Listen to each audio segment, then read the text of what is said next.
하나님의 놀라운 축복의 비밀 하신 말씀은 이제 히브리서제 4장 16절의 말씀입니다. 히브리서제 4장 16절의 말씀 함께 봉독할까요? 시작. 그러므로 우리는 긍휼하심을 받고 때를 따라 돕는 은혜를 얻기 위하여 은혜의 보좌 앞에 담대히 나아갈 것이니라. 아멘. 기도드리겠습니다. 할렐루야. 전능하신 아버지, 은혜와 사랑을 진심으로 감사함을 드립니다. 이 시간도 부족한 종이 하나님의 거룩하신 말씀을 대언코자 합니다. 대언의 영과 보혜사 진리 영과 통달의 영을 함께 하시고 오직 진리의 생명의 말씀만을 전하게 하시며 권세 있는 새 교훈의 말씀이 되게 하시고 성령께서 말하게 하시는 말씀만 전하게 하여 주시옵소서.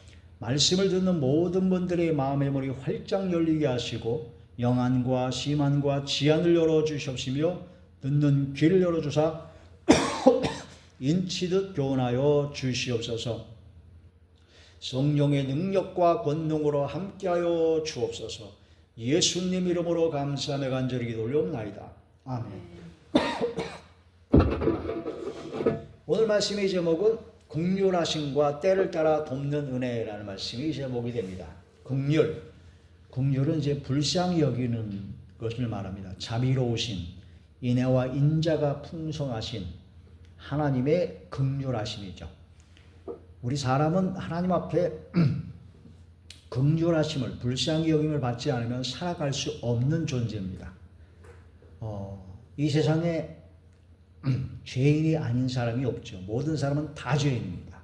그래서 다 죽을 수밖에 없고 한 번 죽는 것은 정하신 이치요 그 외에는 심판이 있으리라 하는 것처럼 심판받아 멸망을 받을 수밖에 없는 죄인인데 하나님께서 너무나 우리를 불쌍히 여기셔서 인간의 행위로 뭔가 의로운 행위라든가 그런 걸 통해서 죄를 씻을 수 있는 길이 단 1%도 없기 때문에 하나님께서 인간의 행위로 말미암아 의로워지는 죄를 씻을 수 있는 방법이 아닌 인간의 의가 아닌 바로 하나님의 아들 독생자 예수 그리스도를 보내셔서 예수님을 십자가에 못 박혀 죽게 하시고 예수님께서 십자가에 못 박혀 돌아가신 것이 바로 나의 죄를 대속하기 위해서 십자가에 못 박혀 돌아가셨다는 것을 마음으로 믿고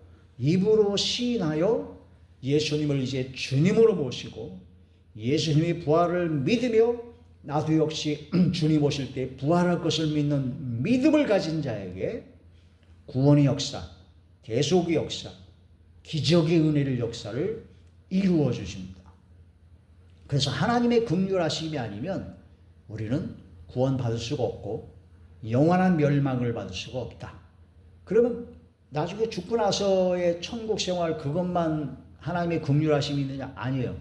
이 삶 속에서 하나님의 자녀로서의 삶, 이 세상에서의 모든 삶 속에서도 하나하나 때를 따라 어떤 시와 장소와 모든 걸 상관없이 때를 따라 돕는 은혜를 받게 됩니다.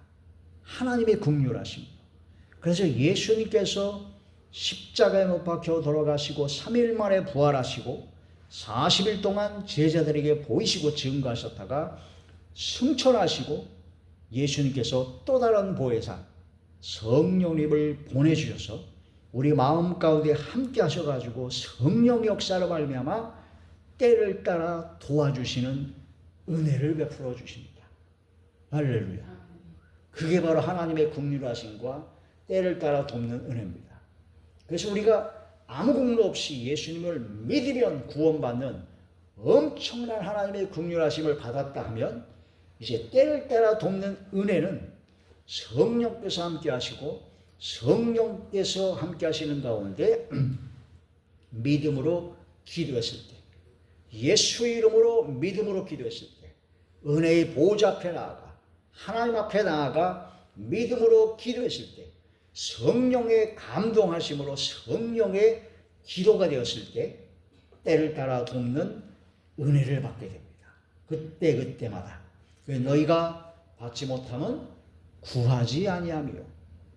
구하여도 받지 못하면 바로 정욕으로 쓰려고 잘못 구하는 것이다.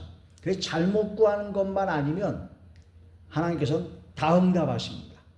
응답하실 때 나는 이 시간에 당장 내가 원하는 방법대로 응답을 해줬으면 좋겠는데 하나님께서는 우리 아버지시기 때문에 하나님께서 가장 좋은 때, 가장 좋은 방법으로, 가장 좋은 것으로 응답해 주십니다. 그게 다른 거죠. 그래서 우리는 실망할 것도 없고 걱정할 것도 없습니다. 하나님 아버지께서는, 아버지 하나님께서는 가장 좋은 때, 가장 좋은 것으로, 가장 최고한 것으로 응답하여 주시고 역사하여 주신다는 거죠. 그 믿음을 갖고 계속적으로 끊임없이 날마다 매 순간마다 기도해야 된다. 그래서 기도는 호흡이라고 합니다. 호흡. 숨을 쉬는 것처럼, 숨 쉬는 것처럼 기도해야 되죠. 기도할 때 다니엘은 하루에 3번씩 기도했고 감사 기도했고 다윗은 항상 하루에 3번씩 찬양대를 동원해 가지고 뜨겁게 찬양하면서 기도했습니다. 구약시대 제사 드릴 때는 조속으로 아침과 저녁에 조속으로 번제를 해서 하나님의 성전의 분향단의 불이 꺼지지 않게 계속적으로 번제를 드렸죠. 그런 것처럼 지금도 역시 예배를, 영적 예배를 하나님께 드려야 된다는 거예요. 예배를 교회 가서만 예배 드리는 거면 예배가 아니라 나 혼자 있더라도 말씀과 기도와 찬양이 있으면 그게 예배입니다. 또는 예배가 그냥 말씀과 기도와 찬양만 드리는 게 예배가 아니라 우리의 삶 속에서 선을 행하고 나눠주고 베풀어주는 삶, 그게 바로 하나님께서 기뻐하시는 제사다라고 하셨습니다. 신령한 제사, 나 혼자 찬양을 드림으로써 찬양은 바로 입술 열매, 찬송의 제사라고 합니다. 하나님 앞에 통회하고 자복하면 긍휼의 하나님의 긍휼을 받을 수 있는 모든 제사죠. 하나님께 드리는 모든 예배는 매 순간마다 매일매일의 삶 속에서 때를 따라 돕는 은혜를 얻기 위해서 하나님께 예배드리고 기도하는 자리에 들어가야 됩니다. 이 세상에서 가장 교만한 사람, 가장 교만하고 거만하고 오만하고, 교만은 6형제가 있다고 했어요. 교만, 오만, 거만, 자만, 자고, 자금. 교만은 아시고 오만한 자의 자리에 앉지 아니하고. 그렇죠. 거만한 사람은요, 남의 말을 안 듣습니다. 자기 말만 해요. 거만한 자는. 자만, 자신만만하죠. 허세와 좀 뻥이 셉니다. 자만하지 말고. 자고, 자기 자신 스스로 높아져요. 다른 사람보다 자기가 높은 것, 자기가 높음을 자랑하고, 그 다음에 자금이 자랑하는 겁니다. 자랑할 끙짝, 자기 자랑을 하는 거죠. 이런 교만의 6형제가 가득 차고 최고로 교만이 가득 찬 사람이 누구냐? 기도하지 않는 사람입니다. 기도하지 않는 사람이 가장 교만합니다. 최고의 교만한 사람은 하나님 앞에 기도하지 않습니다. 제가 아는 어떤 사람이 하나님 앞에 하나님의 긍휼하심을 받아야 되기 때문에 무릎을 꿇어야 된다. 엎드려 주께 경배해야 된다. 주님 앞에 모든 죄를 자복하고 회개하고 낮아지고 겸손해야 된다. 하나님께 필요한 모든 걸 구해야 된다라고 얘기하니까 창피하게 말이야. 하나님 앞에 뭘 그렇게 엎드려서 꼭 거지가 구걸하는 것처럼 그걸 아니에요. 그래서 이 사람이 진짜 무지하게 교만하구나.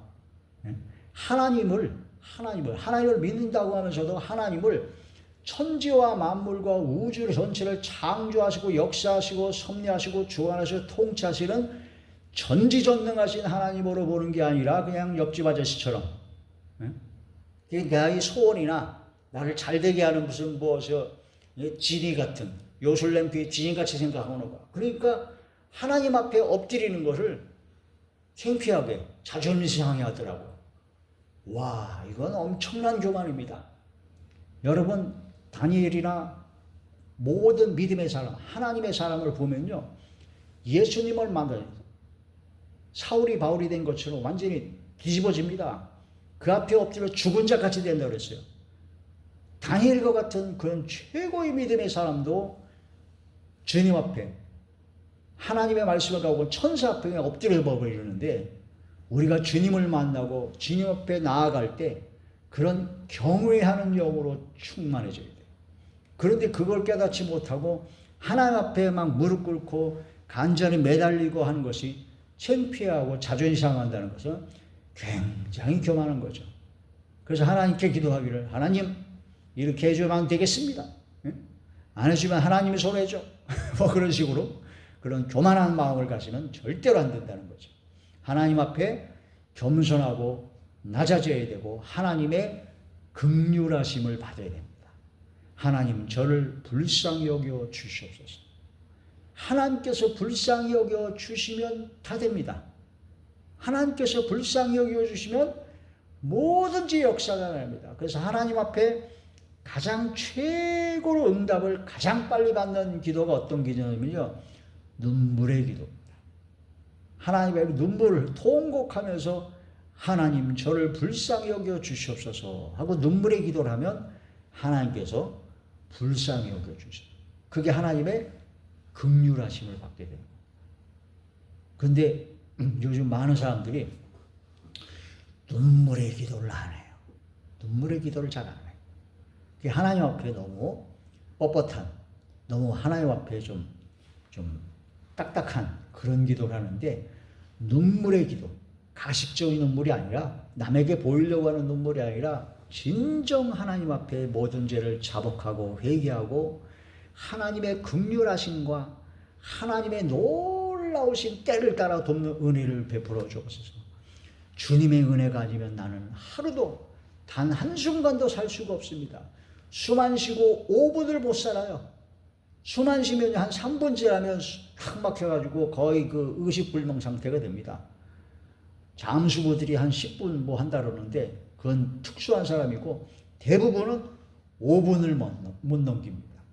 그리고 우리가 기도할 때 매순 매초마다 항상 기도하는 묵상의 기도가 되어야 되죠. 그래서 성령 안에서 무시로 기도하라는 겁니다. 성령 안에서 성령으로 기도하라. 하나님의 긍휼하심과 때를 따라 돕는 은혜를 받기 위해서 은혜의 보좌 앞에 담대히 나갈 것입니다. 나의 공로, 나의 행위나 그런 것이 아니라 예수 그리스도의 보혈의 공로의 힘이고 예수 이름으로 주님 앞에 나아가야 된다는 거죠. 그래서 우리가 기도할 때 예수님의 이름으로 기도합니다 라고 기도하는 거죠. 자, 아버지 하나님의 긍휼하심과 때를 따라 도우시는 하나님의 기적의 은혜를 부르짖어 간구해야 합니다. 눈물을 흘리면서 부르짖어 간구하는 거죠. 부르짖으라 응답하리라. 따라하시오. 부르짖으라 응답하리라. 이게 바로 응답의 역사, 하나님께서 원하시는 기도입니다. 예레미야 제33장 2절에서 3절입니다. 시작. 이를 행하시는 여호와, 그것을 만들어 성취하시는 여호와, 그의 이름을 여호와라 하니가 이같이 이르니라. 너는 내게 부르짖으라. 내가 내게 응답하겠고 내가 알지 못하는 크고 은밀한 일을 내게 보이리라. 아멘. 따라하시겠습니다. 너는 내게 부르짖으라. 부르짖어 기도해야 됩니다. 그래서 골방에서 하는 기도가 부르짖는 기도가 되고, 우리가 교회라든가 이렇게 갔을 때 통속으로 주여 삼창하시고 통속으로 기도하는 게 바로 부르짖는 기도입니다. 그래서 다른 사람 의식하지 않고 하나님 앞에 부르짖어 기도할 수 있는 장소를, 시간을 찾는 것이 굉장히 중요합니다. 그래서 새벽 기도, 새벽 예배가 중요한 게 뭐냐면요, 새벽에는 전화 올 일도 없고 새벽에는 뭐 손님 찾아올 일도 없어요. 새벽에 기도하는 것이 그래 조용한 가운데 하나님 앞에 기도할 수 있는 최고의 시간이죠. 다른 날 낮이나 밤이나 하면은 요즘 하도 바빠가지고 사람들이 연락도 많이 오기 때문에 집중해서 기도할 수 있는 시간이 없습니다. 그 새벽에 부르짖어 기도할 수 있는 기도 초소를 자꾸 만드는 게 중요합니다. 어떤 분은 기도할 데가 없어가지고 장롱을 열고 거기 이불에 고개를 쳐박고 눈물 흘리면서 계속 그냥 소리 지르면서 기도했다고 그러더라고요. 기도할 장소가 없으니까. 근데 어떤 분들은 또 장롱을 이제 한쪽으로 해가지고 그 뒤쪽에 기도 처소를 만들어 놓고 거기서 또 기도하고 그런 기도 처소를 만드는 게 굉장히 중요하죠. 또 재정에 좀 여유가 있는 분들은 그 원래 음악하는 사람들은 일렉이라든가 드럼, 색소폰 하는 사람들은 연습실을 따로 구하거든요. 지하라든가 방음이 잘 된 곳으로. 요즘은 한 500에서 한 700만 원 주면 방음 부스가 나옵니다. 그런 걸 딱 해가지고 거기서 막 부르짖어 기도할 수 있는 기도 처소를 만드는 게 중요하죠. 전 그런 것도 없다면 기도원을 가야 되는 거예요. 기도를 가고 부르짖어 기도할 수 있는 장소와 시간을 확보해야 됩니다. 너는 내게 부르짖어 내가 너에게 응답하겠다. 약속입니다. 하나님은 못하시는 것이 두 가지 있다고 그랬죠. 거짓말을 못하시고 하나님은 약속을 한 번도 안 지키신 적이 없습니다. 100%, 1000% 무조건 지키시는 하나님입니다. 그래서 가장 확실한 기도 응답은 말씀을, 약속의 말씀을 붙잡고 하는 기도입니다. 부르짖어 기도하라. 우리 죄를 자백하면 사하시고 깨끗하게 하십니다. 깨끗하게 한다는 것은 우리 심령이 죄가 깨끗해진다는 뜻이요. 우리의 모든 몸과 마음과 영혼 속에 있는 더럽고 추악한 죄들이 깨끗해지고 모든 병의 모든 것도 다 깨끗해진다는 거예요. 다 깨끗해집니다. 요한일서 제1장 9절의 말씀 시작. 만일 우리가 우리 죄를 자백하면 그는 미쁘시고 의로우사 우리 죄를 사하시며 우리를 모든 불의에서 깨끗하게 하실 것이요. 그러면 영혼이 잘된 같이 범사에 잘되고 강건하게 역사하실 하나님의 놀라운 역사를 응답을 받게 될 것입니다. 시편 제103편 13절 시작. 아버지가 자식을 긍휼히 여김 같이 여호와께서는 자기를 경외하는 자를 긍휼히 여기시나니. 하나님께서 우리를 긍휼히 불쌍히 여기시는데 어떻게 불쌍히 여기자면요, 자기 자식을 불쌍히 여긴 같이. 이게 엄청난 겁니다. 천지와 만물과 우주의 모든 걸 창조하시고 역사하시고 주관하시고 통치하시는 전지전능하신 하나님이 우리의 아버지가 되셔서 우리를 자식같이 불쌍히 여기신다는 겁니다. 그러니까 하나님 아버지 앞에 눈물 흘려 부르짖어 기도하면 다 응답받습니다. 안 해줄 리가 없어요. 구하지 아니하기 때문이다. 그런 것이죠. 자, 이사야 제49장 15절에서 16절의 말씀 시작.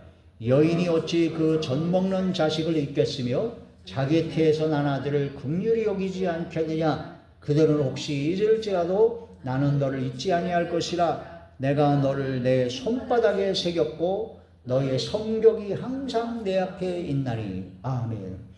하나님께서는 자기 자식을 긍휼히 여긴 같이 우리를 불쌍히 여시고 긍휼히 여시는데, 우리가 혹시 잊어버렸을지라도, 하나님의 우리를 잊어버렸을지라도 하나님께서는 절대로 잊어버리지 않으신다.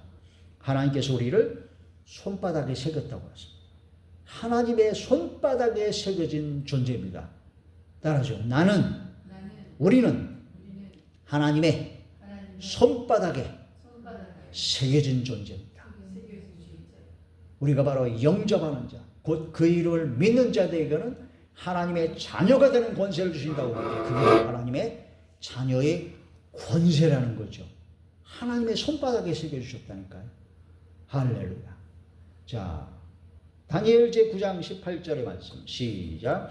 나의 하나님이여 귀를 기울여 들으시며 눈을 떠서 우리의 황폐한 상황과 주의 이름을 일컫는 성을 보옵소서. 우리가 주 앞에 간구하옵는 것은 우리의 공의를 의지하여 하는 것이 아니요 주의 큰 긍휼을 의지하여 함이니이다. 어떤 사람은 기도할 때 그래요. 하나님, 옛날에 내가 뭐 어쩌고 저쩌고 했는데 뭐 해줘야 되지 않겠습니까? 건방진 기도입니다.